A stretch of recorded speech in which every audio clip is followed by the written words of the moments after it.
when I look at how those dots connected, who did I meet and how did I meet them? And how did I end up there? A small decision ended up resulting me on a panel, and doing the panel is how I met one of our investors who connected me to somebody for no clear reason, who a year and a half later connected me to somebody for no clear reason, who then ended up becoming our lead investor. So like, if you actually connect the dots, it's like, wow, this is a direct straight shot. 100 other doors closed along that road. So like, when you put it all together, yeah, it's like Hollywood. Yeah. You can follow the main character. It's so easy to see how those chips fell. Yeah. But when you're living it and it's door close, door close, door close, door close, you don't connect. Hey, I went to this meeting or I made this phone call. And that's what led to this experience.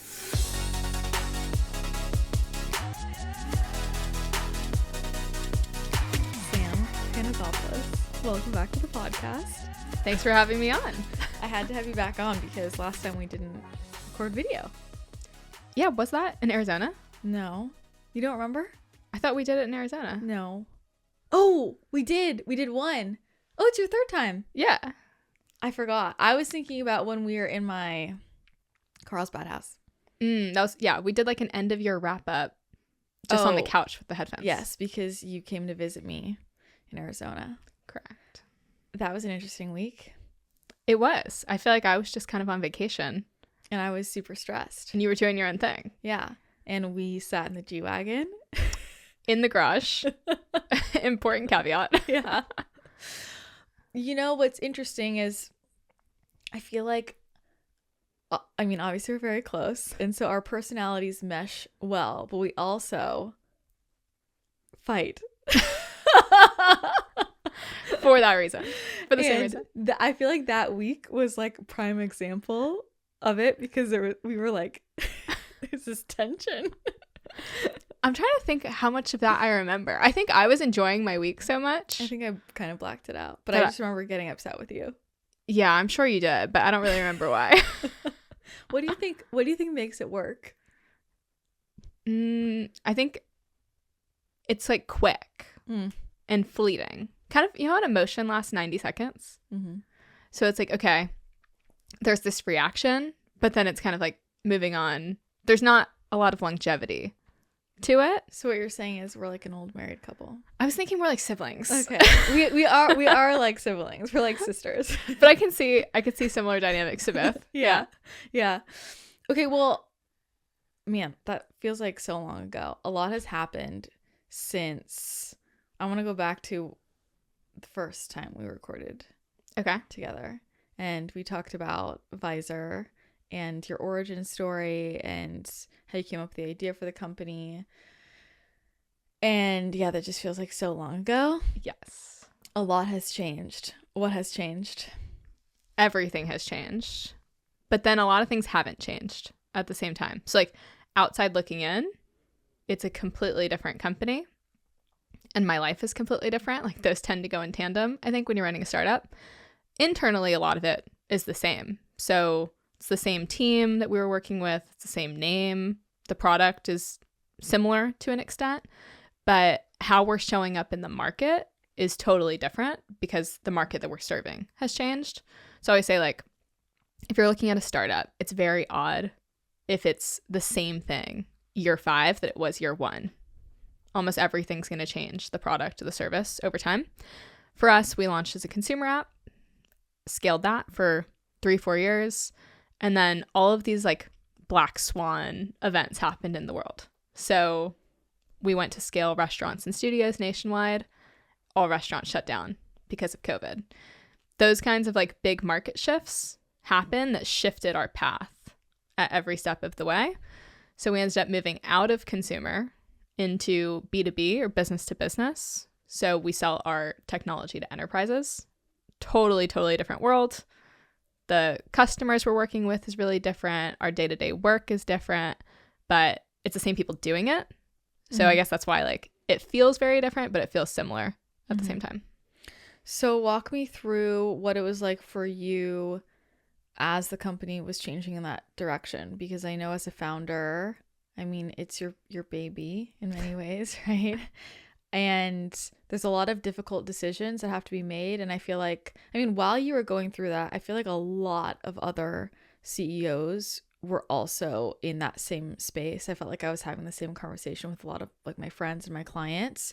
And I think a lot of that was because of how the pandemic shifted so many people's businesses and kind of like the fallout of that and the ripple out effect of that.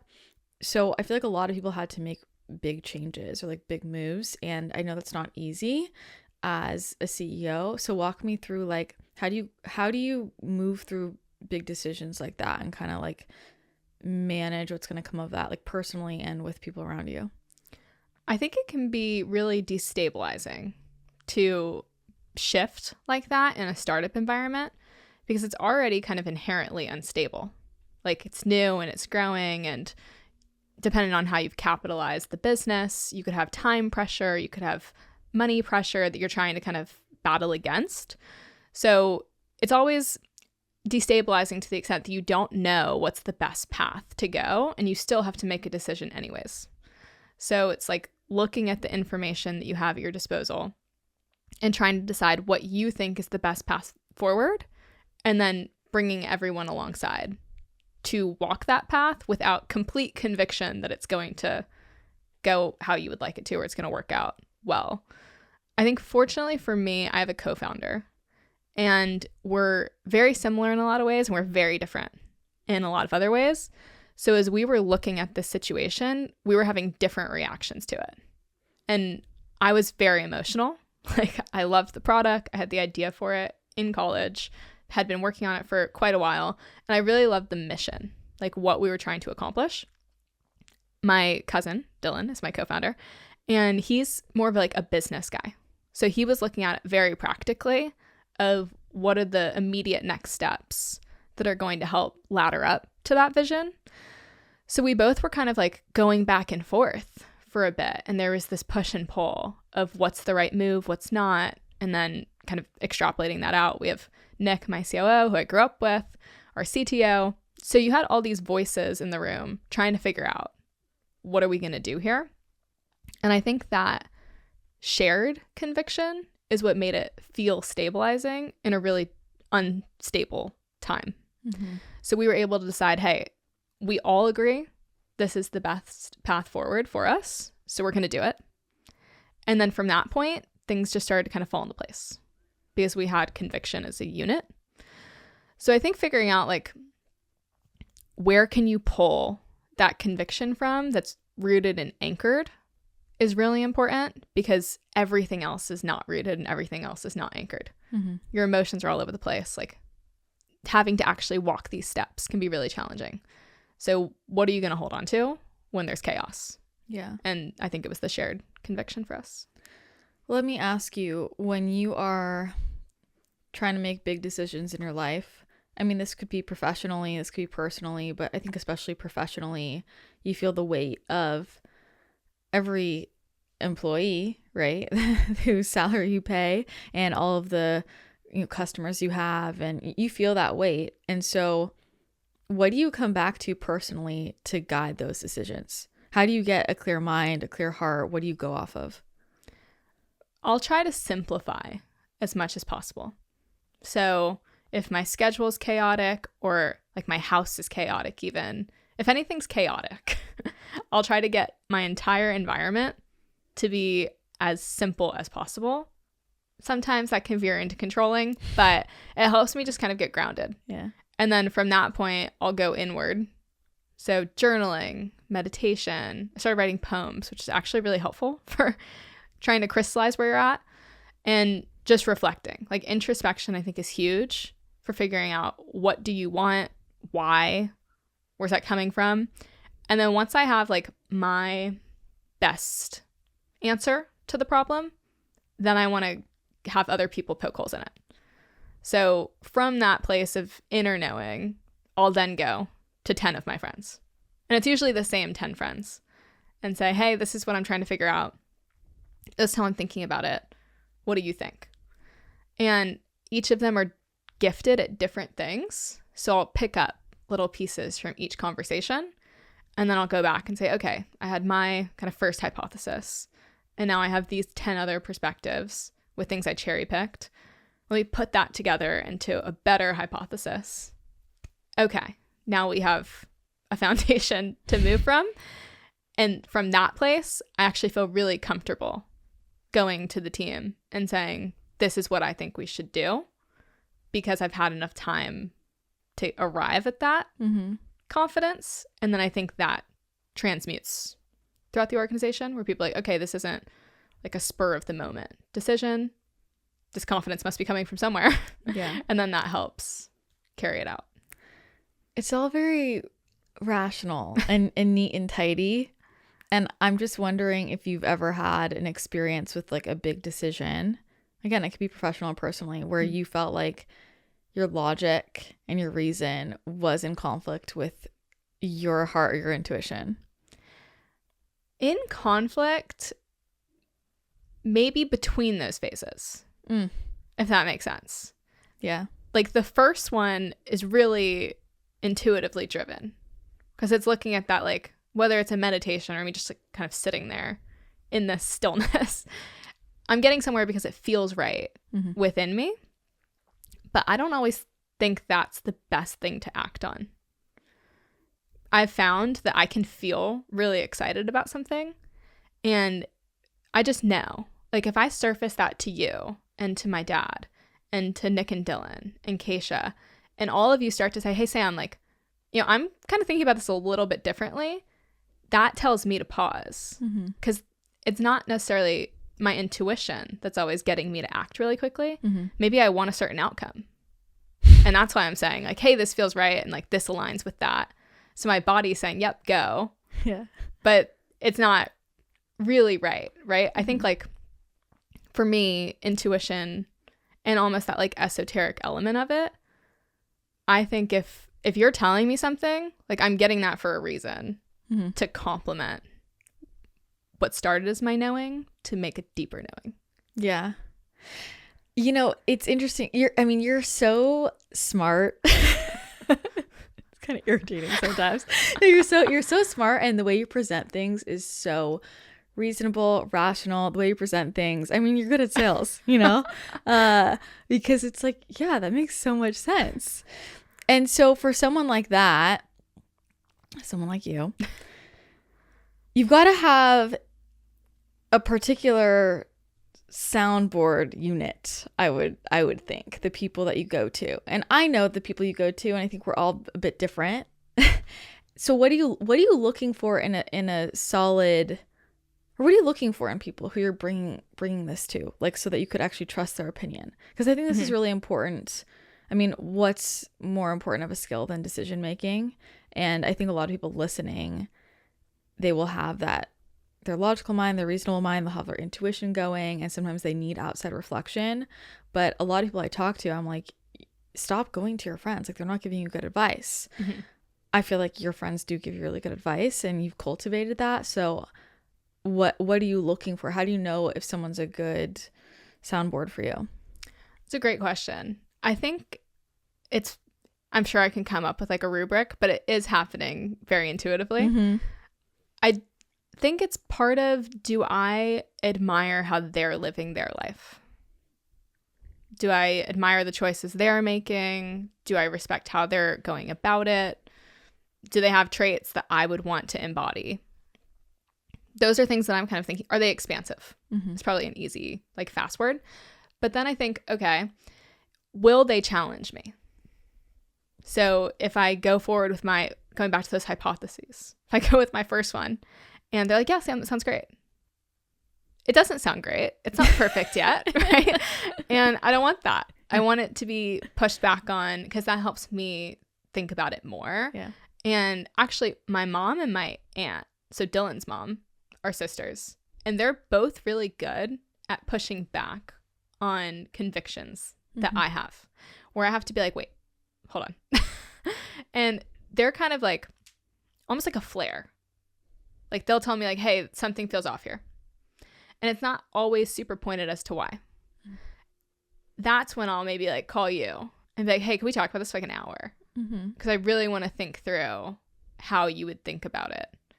And it's not necessarily that I want to take on how you're thinking about it, but I'm curious enough about your perspective that I think it will add value. Yeah. So I think those are the things I'm looking for. Like, do I value the lens through which they see the world? And then do I feel like there's going to be some kind of growth that happens through the unity of those two perspectives? Those end up being my best friends and my closest relationships. Yeah. And I think I've really cultivated that across the board. Like, I'll be at coffee pretty often, actually, just kind of catching up with different people. And I hear this a lot. It's like, I wish I was having these kinds of conversations all the time, but people in my circle aren't having these kinds of conversations, or I don't know where to find those people. And I always ask, are you initiating them? Because I'm having these conversations all day, and I don't think it's anything special other than just asking. Yeah. So like, if you want a deep conversation, are you asking a deep question? Just start there. And then I think you'll be surprised, like, all the people, maybe not all, but like the majority of people in your circle do want to go there. They just don't have the invitation always. I agree with that. I also think there are some people that do shut it down. I've certainly been around people who will shut it down. But I agree with you. I think, 95% of the time people will go deeper if you invite that. And that's something I wanted to ask you about, because something that I love about you that I think is kind of hilarious, because I watch it, is you just like walk up to people and ask them a super deep existential question. And people engage, and I think that's what people like about you, and I feel like a lot of people don't have the confidence to do that, or they don't even know what to say. Have you always been like that, or was that something you developed? I know I've been like that since at least middle school. Okay. I can't remember really before, but I know I've been like that since at least middle school, because it would happen in middle school. Like, I would just bring up these random conversations, and I don't think it's anything other than it. In my mind, it doesn't strike me as an odd question. Yeah. Like, if it did, I probably wouldn't do it. So if I had any hesitation about asking the question, I wouldn't do it. It's just, to me, it feels like normal conversation. So when you're saying, hey, I don't think that people are like that, people have shut it down, that's really not my experience, because I'll just walk up and ask. And I think because it's so, the goal isn't to throw people off. It's like genuine curiosity. I think people are like, wow, I haven't thought about that. And because I'm sitting there kind of expectantly waiting for an answer, they come up with something, and it sparks really interesting, fun conversation that, once people are in it, could totally be reading this wrong, but I think they enjoy it. And it kind of continues and sparks. They do enjoy it, but I also think you have, whether it's intuition or it's just who you attract in your field, who's available for that. And I think that you like to go for people who don't usually have those conversations, who want to. I do think you have an energy. I don't think you're consciously thinking that, but I see that when you walk into people, we do intuitively know who's available for that. And you're like, yeah, that'd be interesting. They can receive it. So I do think there's a level of just kind of attraction, person to person. Yeah. Like, my nightmare is to be sitting at a dinner party and feel like somebody feels left out of the conversation. Why is that your nightmare? I think it makes me really uncomfortable, probably, but it just seems unnecessary. Yeah, it is. So it's hey, let's do a question game, and let's ask everybody at the table. We're going to go around, and it creates space for that person that may not interject and jump into the conversation on their own accord to now have a space where they can step into it, and then that can start to catalyze other conversations. It's kind of like, I guess I'm doing that in my work. Like, a lot of it's facilitation and trying to get different people to speak up that may not always, because I think good ideas live there, but always trying to figure out, how do we just include everybody that wants to be included? I think, to your point, If I don't think they want it, Yeah. I'm not as uncomfortable, Mm-hmm. I guess. Kind of like, do your own thing. Where does that curiosity come from, though? Because when you say, it doesn't strike me as an odd question, I want to know why. I think that people are the most interesting thing Yeah. of all time because they're really complex and they're hard to solve. Mm-hmm.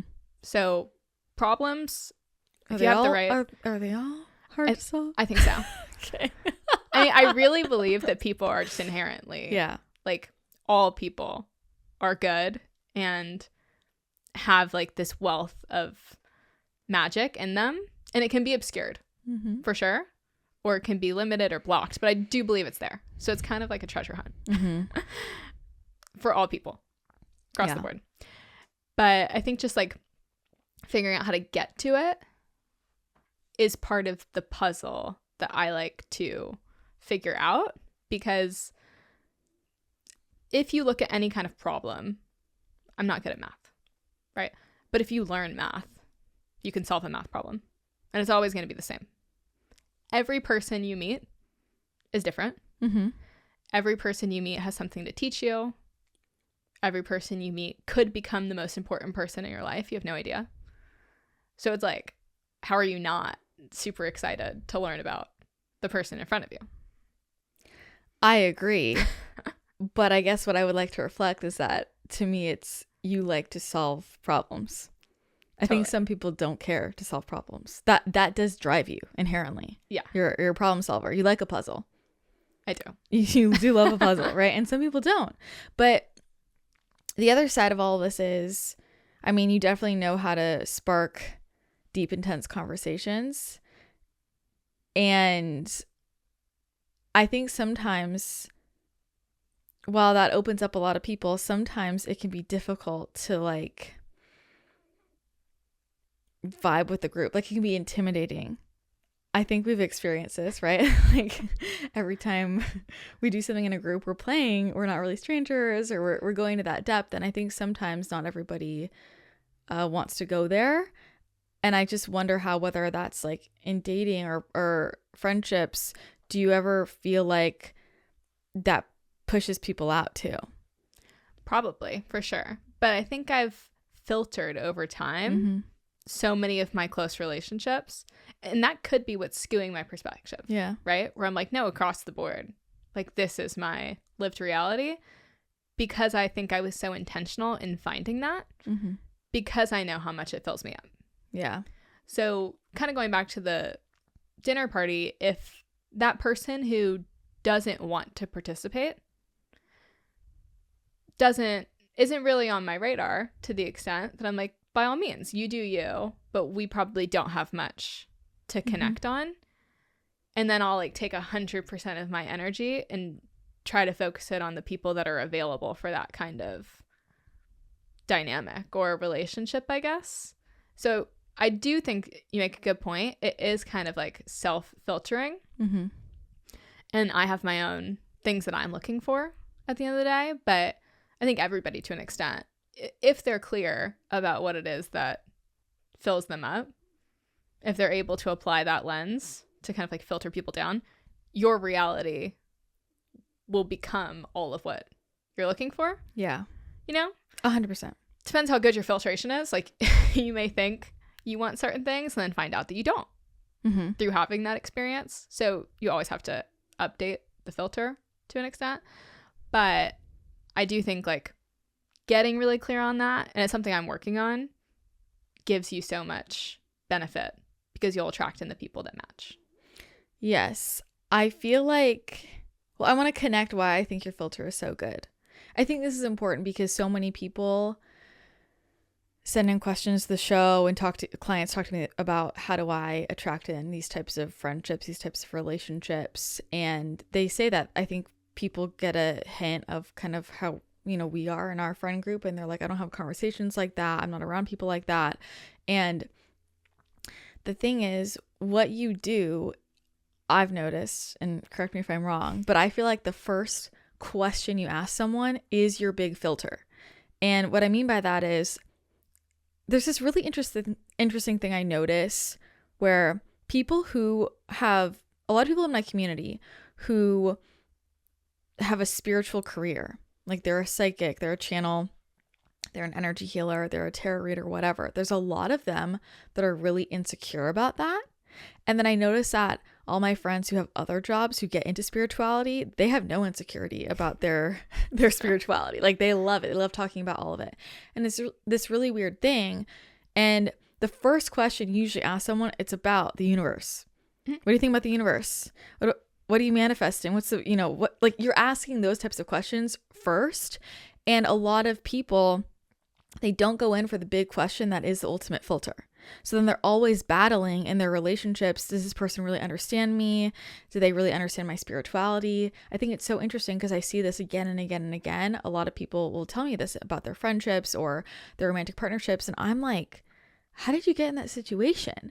But when you're talking, I'm like realizing right now that's, you just filter by your big, I need this is your first question. Yeah. I mean, it's interesting to break it down because I haven't ever really thought about it. Yeah. And I hadn't either, but yeah, here we are. I do think that's a piece of it where, and this is not just happening in my friendships or if I go to like a birthday party.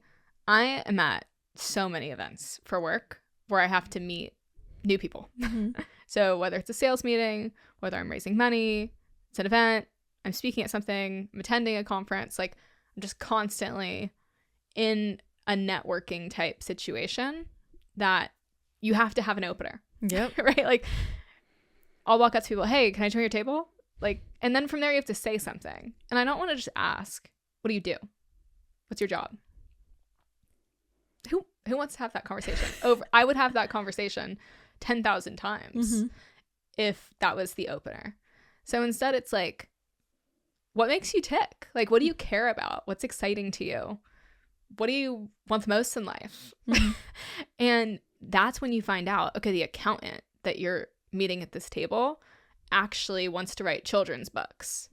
And they're going to pull up their Instagram page that they have and they're going to show it to you. And like the connections from there are so much deeper and so much more interesting to me than you're an accountant. 100%. It's great that you're an accountant.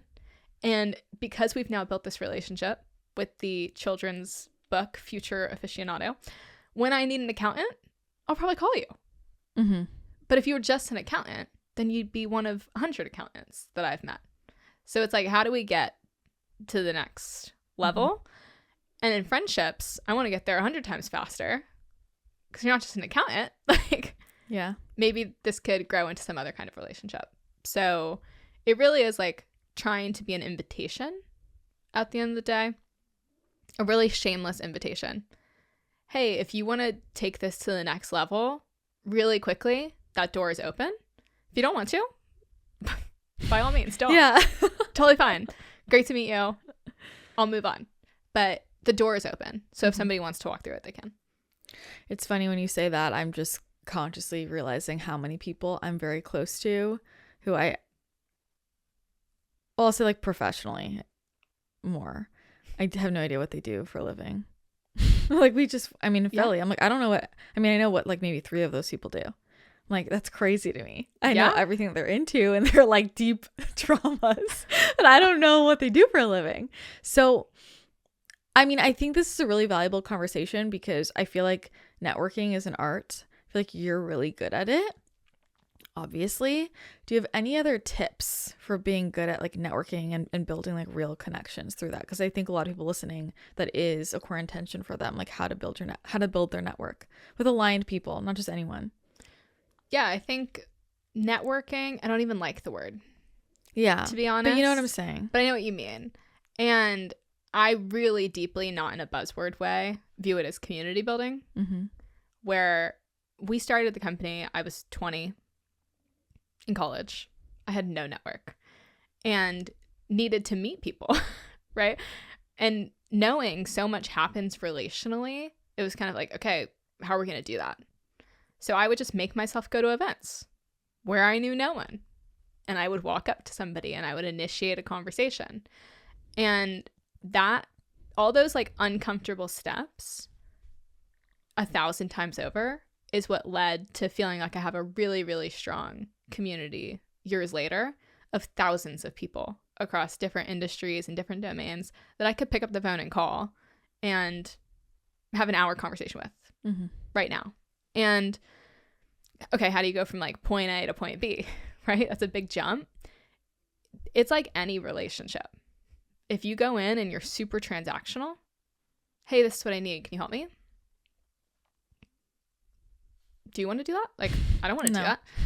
And putting yourself in a position to have multiple touch points with people, to build that relationship over time, to build trust, like to add value wherever you can. I remember I was 20 and I didn't have a network. I didn't have any money, didn't have any resources, is how I was thinking about it. But I was constantly asking people for help. So I was like, okay, how can I deliver some kind of value? So I would just ask at the end of the meeting, is there anything I can do that would be helpful to you? And some of them would laugh. They're like, Sam, this one's on me. Yeah. Get me back when you can. But I was surprised how many people were like, hey, yeah, I'm actually trying to figure out this social media thing. Or I saw your website. Who does your graphic design? Oh, you do? Could you help me with this project that I'm working on? I'm trying to meet somebody in this space. And I'd be like, oh, that's so funny. I actually just met somebody 2 weeks ago. So you have like way, way, way more resources than you know to be helpful and to be of service. And I think if you just keep doing that, you'll build the real relationship where when you do need that favor and you have nothing to give for it, but you pick up the phone and you call, people want to help you because you have a genuine foundation. Yeah.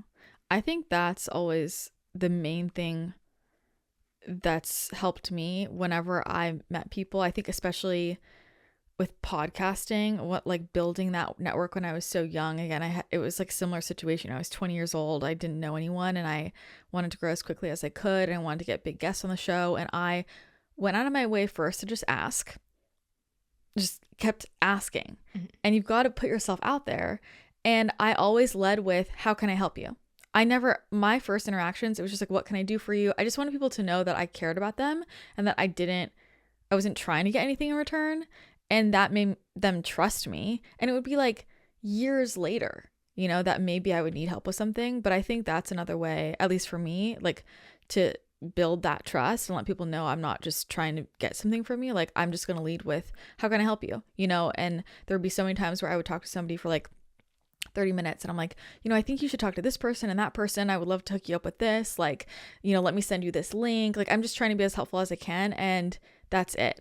And I just think leading like with giving and service is a lost art and really important to build like real community, to your point nowadays. Yeah. And it honestly gives me a flashback to when we met, like the second time, because we bumped into each other at an event and then we ended up getting coffee after. And I remember Dylan came, he was like doing something. I feel like you and I were having a meeting. Did I reach out to you or did you reach out to me after that? I reached out to you, I think, because you came to the event. Yeah. And then I was like, hey, would love to get together. Like, let's grab coffee.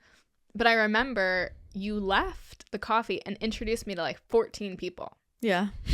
And that's super rare for people to just like kind of open up their contact book in that way.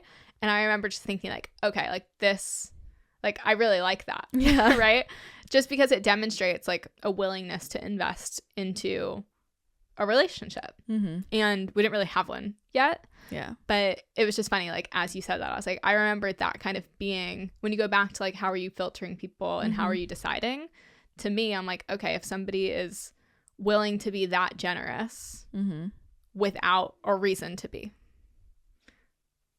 what else like exists as the potential in that dynamic? So, I mean, that's a core value for me. Generosity. I think it is for you too. And I always find that, I mean, nothing bad is ever going to come to me. Only good things are going to come to me from being generous with people. And the people I'm generous with can't always give it back to me, but they will in some way. With that's just appreciation, you know, and it will come back to me in other ways too. Big picture. Like I really believe in that zoom out. And I think it feels really intangible. Like, hey, I'm going to do this action over here and don't do it for a return. Like, I'm not saying that, but like, I'm going to do this action over here. And then people say like, oh, it's going to come back to you in some other way. I find the longer you're in the game, so entrepreneurship for me could be a different game for other people, those ways it comes back to you become crystal clear. Oh, yeah. It's like, oh my gosh, like I met this person then, and this happened, and this happened, and this happened. And had those things not happened in that order, there's zero chance this would have happened. So you can kind of, and that's why experience is so valuable, right? But you can really zoom out and say, no, with certainty, in fact, like this small action over here that maybe I never got a direct response from, there was like no appreciation, or at the time it was really challenging. Maybe the door closed like in your face. That actually came full circle over here. So it is direct, but you don't know until you have time to connect the dots. Is there a specific example you're thinking about? I think so much of just our experiences raising money. Yeah. And so we've raised not a ton, but around $3 million in a seed round. And when I look at how those dots connected, like who did I meet and how did I meet them and how did I end up there?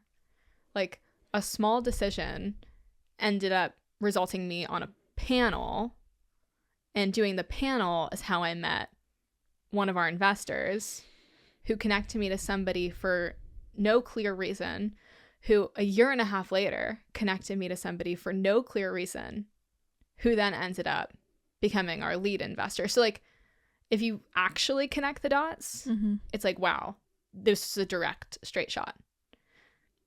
100 other doors closed along that road. So like when you put it all together, yeah, it's like Hollywood. Yeah. You can follow the main character. It's so easy to see how those chips fell. Yeah. But when you're living it and it's door close, door close, door close, door close, you don't connect. Hey, I went to this meeting or I made this phone call. And that's what led to this experience. So earlier on, before you could see it so clearly of how it came back to you, what made you kind of keep being generous, I would say? I think faith. It just, and intuition. It feels good to be helpful. Yeah, it does. And there's this behavioral economics concept, actually. It talks about pro-social motivation and how you receive a benefit from doing things that are good or helpful or constructive. And if it didn't feel good, would humans do it? Like that's like a big kind of existential question. Could dive into it another time. But for me, it just always felt good. And I felt filled up in the moment. And I also knew, like, for some reason, I just had this conviction really, really early on that my life was going in a certain direction and I just had to show up. And if I showed up and I kept working hard and I kept showing up, it was going, the pieces would take care of themselves. How? I wasn't really sure.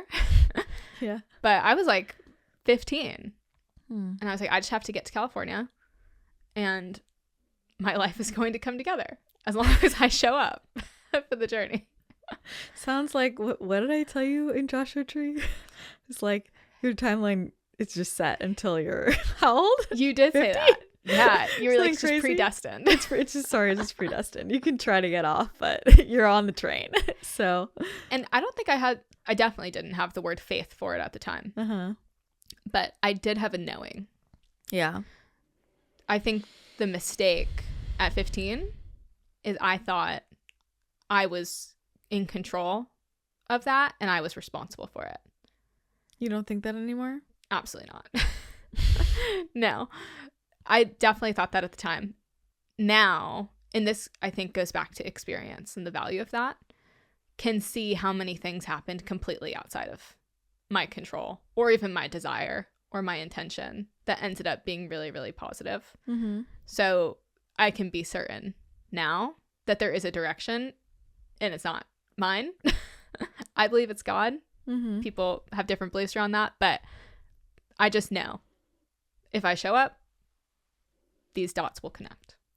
Okay, but let's dive deeper into what showing up means. Is showing up just passive? No. I don't think it's like you don't think you have any control. But, like, what is showing up? People think they're showing up all the time and they're not.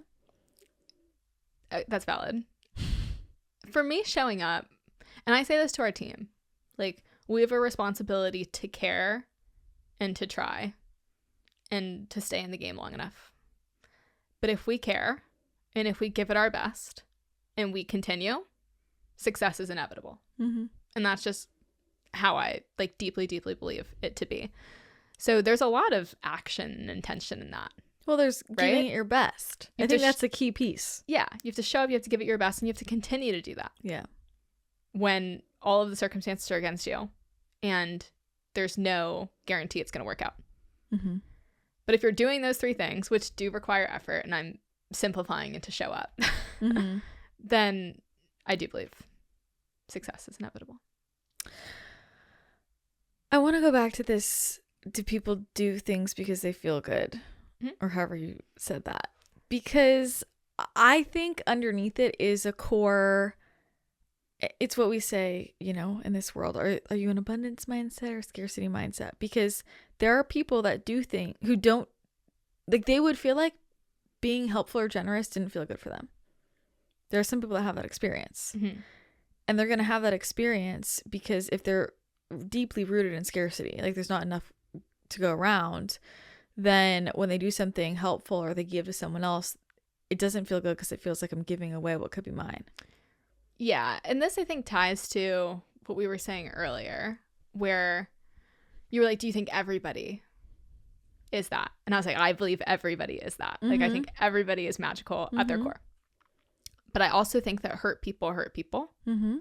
And if somebody has had a really challenging lived experience, I can see why they would want to protect themselves. Yeah. And I can see why they would want to conserve resources. Mm-hmm. And I can see why they're not reaching to overextend themselves and put themselves in some kind of vulnerable or compromised position. Yeah.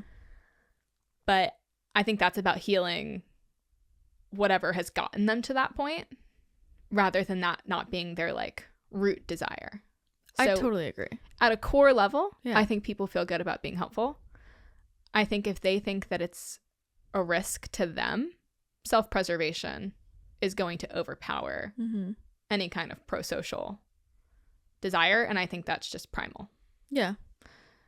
How do we get people out of survival mode so they don't feel like being helpful to others is endangering them?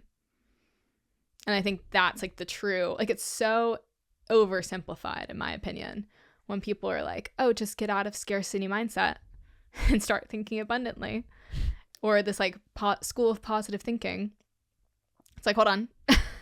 Why? And then back up. So what do you think is actually helpful?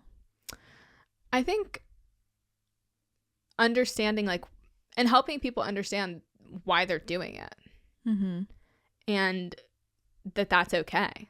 Like, not having shame around self-preservation and saying you should be generous and abundant if they don't have the tools or the resources to be. Like, I think we kind of skip that step.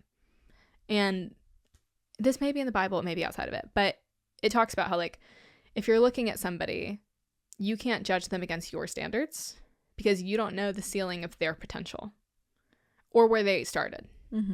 So it's like, if they could have started somewhere way different than what you're perceiving, and this is huge, huge growth, right? Or like the expectations that you have for somebody are way outside of the realm of what's possible for that person. If you don't know those barriers, then your perception is going to be totally flawed or judgmental. So I think going to that person and saying, hey, self-preservation is okay. Let's not have shame around that. But why do you feel that way? And let's get you out of that. And then from a clean slate, like, I just watched The Butterfly Effect. I bet you did. On the plane. And Dylan told me it wasn't a horror movie. I thought it was a horror movie. I was like jumping. But you look at these different lives and their experiences made them the adult that they were. Yeah. So, like, let's help that, heal that. And then we introduce, okay, abundance, positive thinking, all that. I see what you're saying. I just think that for me, I backed into it the opposite way and it still worked. Like, for me, it was the, like, switching to abundance and just the logic for me of, does it really make sense that if someone else has something, I can't also have it too? And I thought, no. And then when I start to realize that opened me up to be able to back into like my deeper stuff. So I just like backed into it in a different way. I think that makes sense for you and I, though. And for people listening in, figuring out where you sit on the like emotion to logic spectrum. For me, if I try to like logic my way into something, I'm already there. Like I've already logicked it, right? So for me, the emotional side of like, okay, this is okay, hold space for that, figure it out, is the faster path. But I think you've been really in touch with your emotions. So it's like, okay, how can I kind of rewire and use logic? And so figuring out where on the spectrum you are and what do they say? Like everybody's path is wildly different to arrive at the same place. Yeah. Right. So like there's a million different ways to do it, but from my lens, that's how I think about it. So we're talking about something I wanted to talk more about with you, which is what is really authentic. And you gave your talk at the conference on this that I didn't attend, unfortunately, which I know started about authenticity and then ended up somewhere. And I wanted to talk about authenticity with you because I want to know why that topic was important to you first. Yeah. So the conference that you're referring to is really cool. You basically sit down with a group of strangers or friends. It's like randomly organized. And then you talk about a topic for an hour. And you just explore it and you get different feedback or pushback, ways to explore the idea. So the topic I chose was authenticity, when people embody it and how. And I wanted to hear, so like my group was people ranging from 20 to 70, different career paths, different lived experiences. How do you think about it?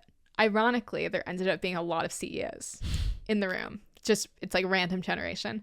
But that suited the conversation really well because it's something I had been kind of wrestling with, which is, what does it look like to be authentic when you also have roles that require certain responsibility and preclude you from being the most authentic version of yourself for good reasons, right? Like, should a mom be the most authentic version when you have a kid?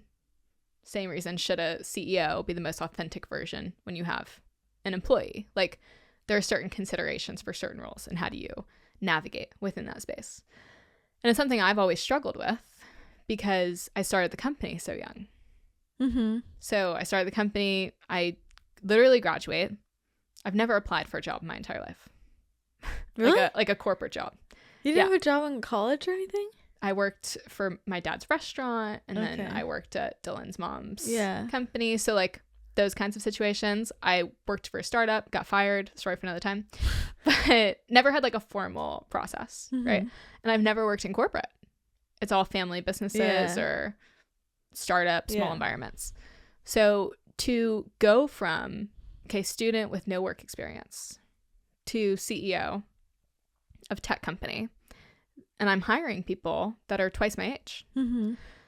How do you grow into that role while you're navigating it? The company's rapidly changing, and it's a growth stage company. So the needs of it this year are totally different from the needs next year and are very different from what they were last year. So I was trying to figure that out in my 20s, which is a time you're really figuring out yourself, right? And how do you want to show up and what's important to you? And those were always kind of at odds for me because I prioritized the role over being the most authentic version of myself, because what I was saying at the beginning, like, it felt like the right move. You have certain responsibilities and you need to uphold those. And I always kind of like postponed this idea of authenticity for when I wasn't in that role. Like, that's when I could be the most fully expressed version of myself. And my as you say it back, it's kind of like surprising. But in my late 20s, I realized how incongruent that felt. And how it was really coming from a place of insecurity. Like, if I was secure in the role, then I wouldn't have felt the need to do that. But I was learning what I was doing. I was like a little baby CEO. And for that reason, I was like, let me model what I've seen. What do the books say is the right thing to do? The CEOs that I admire and I've watched their videos, what do they say is important?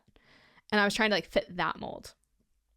But there aren't a ton of CEOs that look like me and like have the lived experience that I do and want to run the company in the way I do.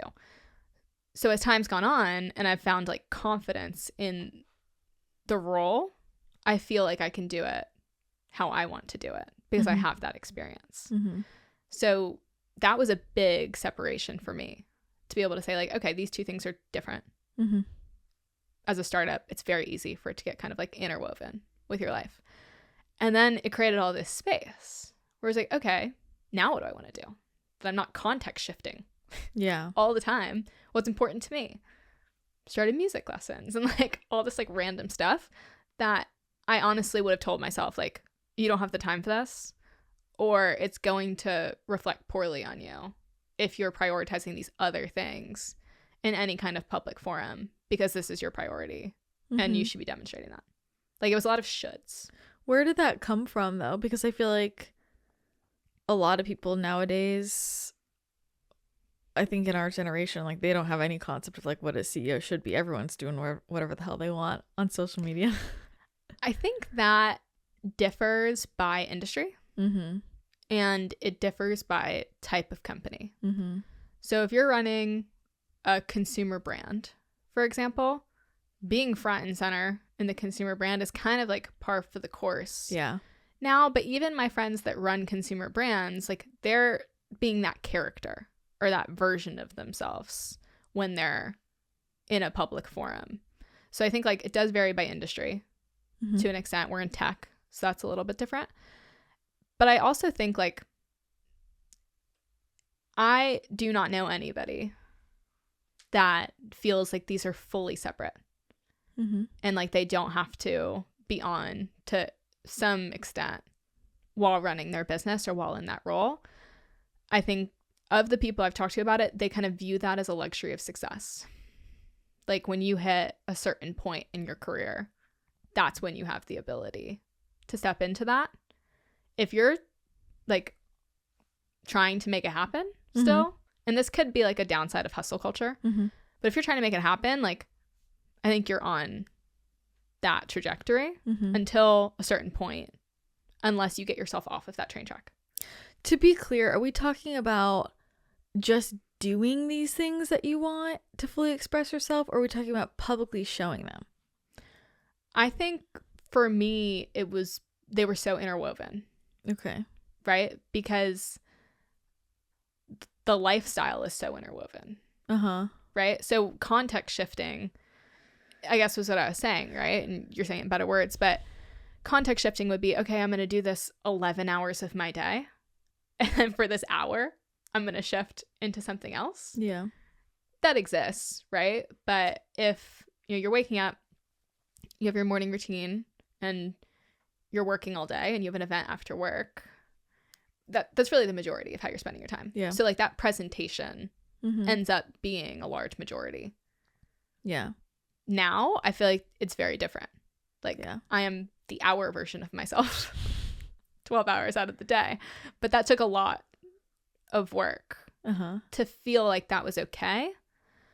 And it took a lot of confidence around I can do my job and do my job well and be this version of myself. And until I'd built that, I personally didn't feel comfortable not trying to become that version of myself. So who knows? Maybe it is like constructive. Maybe the reason I feel confident in the job today is because of practice using those like modalities and frameworks. Well, yeah, I was going to ask you like what helped you feel confident enough to do it the way you're doing it now? Like when you said it took a lot of work and a lot of building that confidence, what allowed you to build that confidence? What was that work? I think just experience. And that sounds like a buzzword, but having really hard conversations and them going well, or having situations that didn't go well and being able to get back up, like proving to yourself that you have resiliency. Working with advisors, I think, is really big. Working with investors who are a few steps ahead of you and something may feel like it's the end of the world. And you get them on the phone. They're like, this is Tuesday. Like, I've seen this times 10. Call me when it's times 10. Yeah. And you can say, okay, like, this isn't the end of the world. So I think really just like going through hard situations, getting back up and proving to yourself that you can do it, you'll now be like, okay, the next time a hard situation comes, I know I can navigate it because I've done it in the past. But if you haven't done it in the past in that container, like, I think I had a lot of resiliency in other aspects of my life, but in the container of the role, then you don't have much to fall back on. Yeah. So what came up? Did a similar thing come up for the other CEOs in that conversation? Or like, what were the new things that came up for you in that conversation that you facilitated? Well, it was interesting because they were across different age groups. So the ones that were younger were kind of like, yeah, like, I see where you're coming from, and I've navigated similar experiences. And then one was older, and he was kind of like, you know, you got to do what you got to do. And he was really surprised. He was like, I wouldn't have thought for a second that you were inauthentic at all. He's like, in fact, I think you're like overwhelmingly authentic. And I had also met him in the last year and a half. So who knows how time, like, my perception of my life is going to be different from somebody I've known 18 months. But I do think there's this, across all domains of life, relaxation that comes where you just realize, like, it's not that deep. Yeah. It's really not that deep, right? And even, like, if you have aspirations in your career, it's not that deep. If you have aspirations for your life, it's not that deep. Like, the right things will fall in that are supposed to. So you might as well enjoy it. You're here a limited amount of time. And I really think that was, like, the energy he was coming from, and is what I've tried to adopt as of late. Like, this should be fun. Am I having fun? If I'm not, what could I be doing that's more fun? And angling in that direction. Do you think there's anything that is that deep? I think the one thing that is that deep is your responsibility to be honest with yourself. That's a good answer. Because it's one thing to be painfully aware and make certain choices anyways. Like, if you chose it, you have free will. Yeah. But if you're making choices from things that you're unaware of, that can get really dangerous, I think. Because 5 years goes by, a decade goes by, 20 years goes by. You're like, oh my gosh, if I had this awareness 20 years ago, like, I would have taken a different fork in the road than the one that I did. And regret seems really unnecessary if you have awareness, because at least you're making a choice. So I do think, like, that honesty with yourself is really big. But then from there, let the chips fall how they will. Yeah. That kind of brings us back to the beginning. You know, I'm like, you know, I think a lot of people think they're self-aware and they're not. I'll just say that. People come to me all the time with how self-aware they are. And within 2 seconds, I just poked a hole in something respectfully. Right? And I was going to ask you what really helps you be actually self-aware. But I do think a big piece of that is your willingness to be, I don't want to say, like, proven wrong, but, like, shown a different perspective. And your soundboard. Yeah, I would not say that I'm, like, exceptionally self-aware. I think that I'm very interested in learning as much as I can. And I love being proven wrong. I actually, like, actively seek out those conversations to figure out, like, what do I believe that I've just taken as a foundational premise that may be false. You have asked me that. Yeah. Specifically, because just think about that, right? Like, if you're navigating the world with a certainty about something and that certainty is wrong, whoa, that just calls 50 million other things into question. So for me, I think like knowing, and not that you'll be right necessarily, but knowing that there's more to the picture than what I can see. You realize that most of the population isn't like that. Like, that's why people don't like to have conversations. They don't like to learn about things because they don't want their world flipped upside down. And you're basically saying, flip my world upside down. Show me all my foundational, like everything that's foundational that isn't true, because that will impact 50 other things.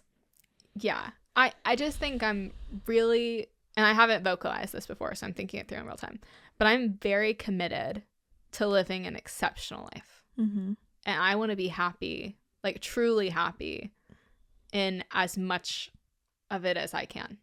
Yeah.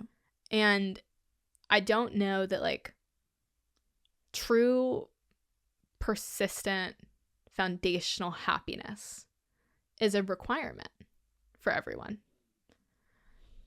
Because if you ask someone, like, are you happy? What does that mean to you? Like, how do you define that? And I have asked people that question. A lot of people aren't. Like, there's some aspect that there's a lot of dissatisfaction around. And maybe that shifts from time to time. But they're not requiring that as like a baseline. And for me, I'm like, I want to feel as great as I can in this life. So if that's my goal, I'm going to need help. I'm not just going to get there on my own. And if people are willing to help me in that pursuit, please come on board. Like, would love to have you on the train. So what is happiness to you? It's enjoyment. It's peacefulness. It's stability. It's connectedness. It's feeling purpose, alignment. Like, those are a lot of words, right? But like, I think there's an energy of like, I'm in the right place at the right time. I'm supported. I'm growing. I'm not lacking anything. Yeah. And like, that feels to me like a really magnetic space where more just comes in. What do you feel like is your purpose? I think to kind of almost be in this like, struggle isn't the right word, but like this like search or this pursuit of that. And to to like share with people, like, your Sagittarius is showing. you know, to share with people like, hey, like, this is an option, this is available. And then like invite people to come. That's not eloquent, but it is though. That's like what I feel is the goal. Such a sad. I love that. I love that for you. Thanks. What do you think has made you the happiest in the last year? I think I have really, really, really solid friendships. And they're like demonstrating that even more so as of late, where I wasn't leaning into them 100%. I was leaning into them like 70%. And my friends are kind of like, are you going to just like jump in or not? And I finally was like, okay, like, I guess I will. And I'm learning like the deeper you go into things, the like that boundary of happiness or fulfillment just rises. Yeah. So I've been going like deeper into my relationships, and I feel like I'm getting a lot more in return just by like showing up. Yeah. For them more. 100%. I think you've definitely leaned in more deeply. So it makes a big difference. You would know. I do know. My final question is, like, we've kind of talked about a lot of different things you've learned over the last bit, but if you could talk to 20-year-old you and give her some advice, what would you say? Stop drinking now. I knew I wanted to do it at 24, but could not do it until I was 28. And had I done it at 20, I just would have physically felt much better through a lot of that time period. So stop drinking. I think get clear on what you want and what's important to you, rather than like what you think you should do or what the world thinks is important. And almost like write both of those down. So you have like lists to kind of refer back to. Like, this is what I want and this is what's important to me. These are the things I think I should do. And these are the things that I want because the world wants them. And see where they're different. Because some very well could be the same. And for me, some are the same. Like, I want our company to do really well. That is I would say like a macro goal of anybody that starts a business. They want it to do well. But what do I want that to look like is different. Like, I want the people to feel really valued and connected. I want it to be like a really positive growth environment for everybody that's involved at every step of the way. And like, those aren't requirements for other people's companies and how they lead them per se. So like, know, what do you really want? How do I want to feel? The words I just described, if I could have described them at 20, then I probably could have captured them a bit quicker. And start being really discerning about your relationships and what you need out of them and how you have to show up to create those dynamics, and just start showing up that way at 20. Wow, what a different track you'd be on. But not really, because your destiny is already determined. I don't think I was supposed to learn a lot of those lessons. I think it really was supposed to be, and that's the struggle I'm talking about. Yeah. Like some of these things were supposed to be painful in the least like negative way to describe that, for me to learn it, because I'm very stubborn. No. And given the choice, like, I will push away. So like, I had to kind of go through certain experiences, but they really crystallized in my brain. Yeah. Don't we all? We still, learned it really early, I feel like. Always in progress. We're young. We are. We've got lots of life ahead of us. What's your next, what are you excited about next? So I started getting into music, which I'm just loving. Like, it's so much fun. I started writing poems, as you know, and playing piano in COVID. And I was like, how cool would it be if I could sing the poems? I would be a songwriter. But the only problem was I couldn't sing. So, singing lessons. And I started learning guitar. And now I have like 15 songs. Amazing. And I still can't sing them like quite as well as I need to. But in a year, I'm going to make an album.